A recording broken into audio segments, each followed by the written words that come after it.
జై శ్రీరామ్. అందరికీ నమస్కారం. వెల్కమ్ టు ధర్మ సందేహాల టీవీ.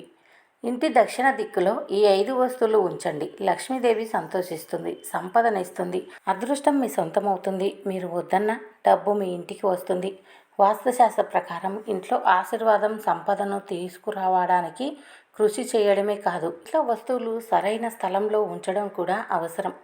వాస్తుశాస్త్ర ప్రకారం ఇంటి దక్షిణ దిశలో కొన్ని వస్తువులు ఉంచటం వల్ల సంపద, శ్రేయస్సు పెరుగుతాయి. వాస్తుశాస్త్రం విస్తృతమైనది.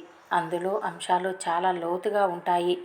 అంటే పైపైన చూస్తే అర్థం కావు, జాగ్రత్తగా విశ్లేషిస్తే వాటి పరమార్థం తెలుస్తుంది.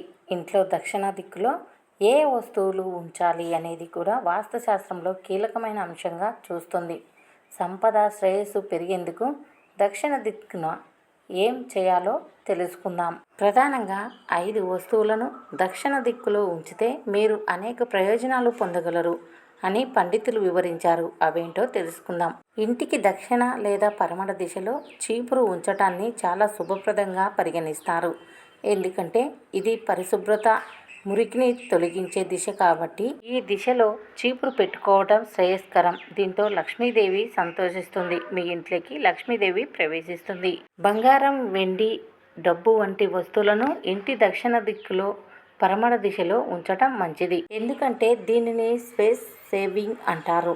వాస్తు ప్రకారం నగలు, డబ్బులు ఇక్కడ ఉంచటం వల్ల అవి చాలా కాలం పాటు ఉంటాయి. అందువల్ల ఇంటి సభ్యులు త్వరగా ధనవంతులవుతారని, డబ్బు ఖర్చు చెయ్యరని, సరైన పెట్టుబడి పెట్టడానికి ఈ సంపద ఉపయోగపడుతుందని పండితులు చెబుతున్నారు. ఇంటి హాలు దక్షిణ దిశలో ఫినిక్స్ పక్షి చిత్రాన్ని ఉంచడం కూడా చాలా శ్రేయస్కరం. ఇది ఇంటి శ్రేయస్సును తీసుకురావడానికి, పేదరికాన్ని తొలగించడానికి పనిచేస్తుంది. ఇంట్లో ఉన్నవారి ఆరోగ్యం బాగుండేలా చేస్తుంది.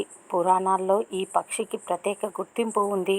మంచంపై తలను దక్షిణ దిశలో ఉంచడం చాలా శ్రేయస్కరం. ఇది ఇంటికి, మీ జీవితానికి సానుకూల శక్తిని తెలుస్తుంది.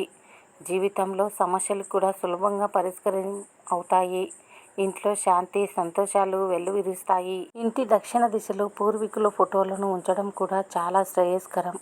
ఎందుకంటే దక్షిణ దిక్కును యమ పూర్వీకులు దిక్కు అంటారు. అక్కడ ఫోటోలు ఉంచితే పూర్వీకులు ఆత్మ శాంతి లభిస్తుందని, వారి ఆశీర్వాదాలు ఎప్పుడు ఇంట్లో ఉంటాయని పండితులు చెబుతున్నారు.